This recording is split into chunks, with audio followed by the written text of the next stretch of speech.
रणभूमि पर युद्ध नहीं, पर इसे आप एक ऑनलाइन वॉर समझिए। सीमा पर गोली नहीं, इसीलिए ऑनलाइन बोली से जंग जीतने की कोशिश है ये। और इस जंग में पाकिस्तान और चीन साथ साथ कर रहे हैं काम। अभी जो आप लद्दाख के अंदर देखेंगे, एक नया तरीका देखने को मिल रहा है, जहां चीनी और पाकिस्तानी हैंडल मिलकर एक कहीं ना कहीं भारत और चीन के प्रति जंग उकसाने का एक काम कर रहे हैं। दूसरा, एक ऐसा नैरेटिव पैदा कर रहे हैं कि भारत की सेना दबाव में है। वीडियो शेयर करे जा रहे हैं, पुरानी फोटो शेयर करी जा रही है, जहां हमारे जो सैनिक हैं उनको एक दयनीय हालात के अंदर दिखाया जा रहा है और भड़काया जा रहा है कि इसका जवाब दीजिए। लद्दाख में लाइन ऑफ कंट्रोल पर आउट ऑफ कंट्रोल हो रही चीनी सेना को अप्रत्यक्ष सपोर्ट देने के लिए आजकल सोशल मीडिया पर षड्यंत्र रचा जा रहा है, ताकि चीन अपनी ताकत दिखा सके। इन पुरानी फर्जी तस्वीरों के जरिए कोशिश ये है कि भारत में एक नैरेटिव सेट किया जाए।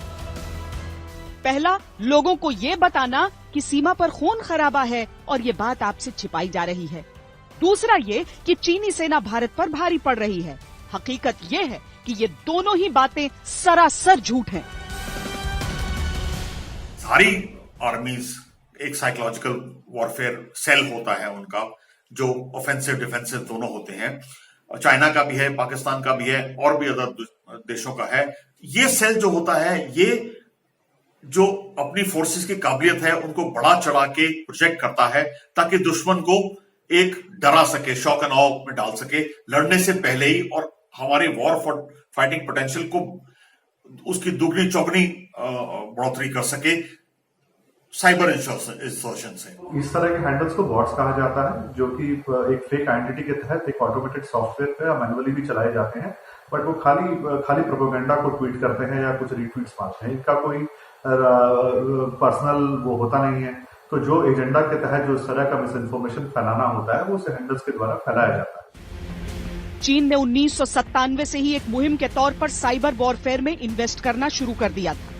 उस समय वो अमेरिका और रूस की बराबरी करना चाहता था, पर धीरे धीरे वो इसे हथियार के तौर पर भारत के खिलाफ इस्तेमाल करने लगा। 2010 के बाद से लगभग एक नीतिगत रूप से चीन के प्रहार बढ़े। चीन साइबर स्पेस के जरिए भारत की कई संवेदनशील जानकारियां चुराने की कोशिश करता रहा। इसी साल मार्च में राज्यसभा में सरकार की ओर से एक प्रश्न का जवाब देते हुए कहा गया कि पिछले 5 सालों में चीन ने 1,29,747 भारतीय वेबसाइट्स को हैक किया। और अब चीन हैकिंग से आगे बढ़कर ऑनलाइन प्रोपेगेंडा को एक हथियार बना रहा है।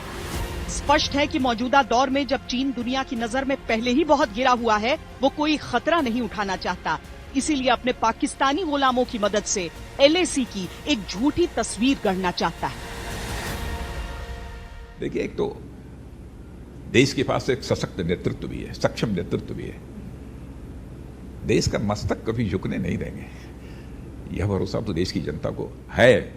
मैं समझता हूं देश की जनता को मुझे आश्वस्त करने की जरूरत नहीं है, देश की जनता को यह भरोसा है। चीन ने साइबर अटैक्स के जरिए पहले भारत को टारगेट बनाया, अब ऑनलाइन प्रोपेगेंडा के जरिए। यहां तक कि जो भारत के आंतरिक मामले हैं, उनमें अफवाहों की कड़ियां चीन से जाकर जुड़ती हैं, और ये बात सिद्ध भी हुई है। लेकिन अब लाइन ऑफ एक्चुअल कंट्रोल पर जो परिस्थितियां हैं, उसकी एक झूठी तस्वीर पेश करके जाहिर है चीन की कोशिश यही है कि तनाव किसी तरीके से वो बढ़ा सके।